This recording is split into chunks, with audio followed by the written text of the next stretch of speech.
আকাশ আজ শান্ত নয়। দিনের শেষ থেকেই আকাশ ভারী হয়েছিল, আর এখন রাত নামতেই শুরু হয়েছে ভয়ঙ্কর ঝড়। বিদ্যুৎ চমকায় বারবার, আর তার আলোতে পুরো বন এক মুহূর্তের জন্য সাদা হয়ে যায়, আবার পরের মুহূর্তেই অন্ধকার গিলে ফেলে সবকিছু। বৃষ্টির শব্দ এত জোরে যে মনে হয় পুরো আকাশ ভেঙে পড়ছে। গাছের ডাল দুলছে, পাতাগুলো উড়ে যাচ্ছে, আর মাটির গন্ধ বাতাসে ভারী হয়ে ছড়িয়ে পড়ছে। এই ঝড়ের মাঝেই এক ছোট্ট প্রাণী হারিয়ে গেছে। একটি ছোট্ট হাঁসছানা, সবচেয়ে ছোট, সবচেয়ে দুর্বল। ঝড়ের ভয়ে মায়ের কাছ থেকে আলাদা হয়ে গেছে। সে এখন একা। সে কাঁদছে না, কিন্তু তার চোখে ভয় স্পষ্ট। ছোট পা দিয়ে কাদা ভেঙে এগোতে গিয়ে বারবার পড়ে যাচ্ছে। বৃষ্টির পানিতে চারপাশে ছোট ছোট জলধারা তৈরি হয়েছে। মনে হচ্ছে পুরো বন যেন পানির নিচে চলে যাচ্ছে। ছানাটি ডাকে, মা, মা, কিন্তু ঝড় তার কণ্ঠ গিলে ফেলে। দূরে বটগাছের ওপর বসে আছে পেঁচা মাস্টার। তার চোখ ঝড়ের অন্ধকারেও সবকিছু দেখতে পায়।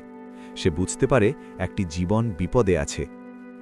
ঝড়ের মধ্যে হঠাৎ দেখা যায় শিয়াল, কিন্তু আজকের শিয়াল আগের মতো নয়।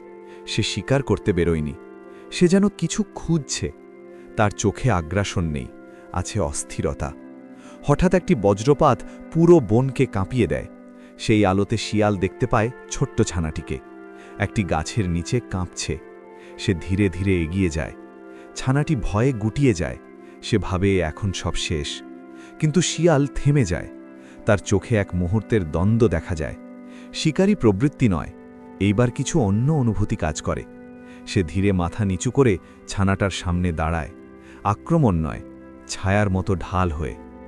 আর একটি বজ্রপাত, গাছ ভেঙে পড়ে পাশেই। ছানাটি চমকে ওঠে। শিয়াল তাকে হালকা করে ঠেলে নিরাপদ দিকে নিয়ে যায়। এক অদ্ভুত দৃশ্য, শিকারী নয়, রক্ষক। ছানাটি ধীরে ধীরে বুঝতে পারে এই প্রাণী তাকে আঘাত করছে না। পেঁচা মাস্টার দূর থেকে সব দেখে। তার চোখে কোনো বিস্ময় নেই, শুধু শান্ত স্বীকৃতি। শিক্ষা কাজ করছে, সে মনে মনে বলে।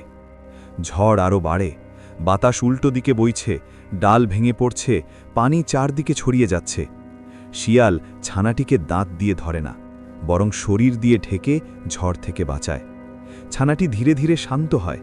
সে শিয়ালের বুকের উষ্ণতা অনুভব করে। ভয় কমে আসে। দূরে মা হাঁস ছুটে আসে, ভিজে চুপচাপ কাঁদছে। সে তার ছানাকে দেখতে পায়, কিন্তু যা দেখে সে অবাক হয়ে থেমে যায়। শিয়াল ছানাটিকে রক্ষা করছে। ঝড় ধীরে ধীরে কমতে শুরু করে। আকাশে আবার চাঁদের আলো দেখা যায়। শিয়াল ধীরে ধীরে সরে যায়। সে কিছু দাবি করে না। ছানাটি তার মায়ের কাছে ফিরে যায়।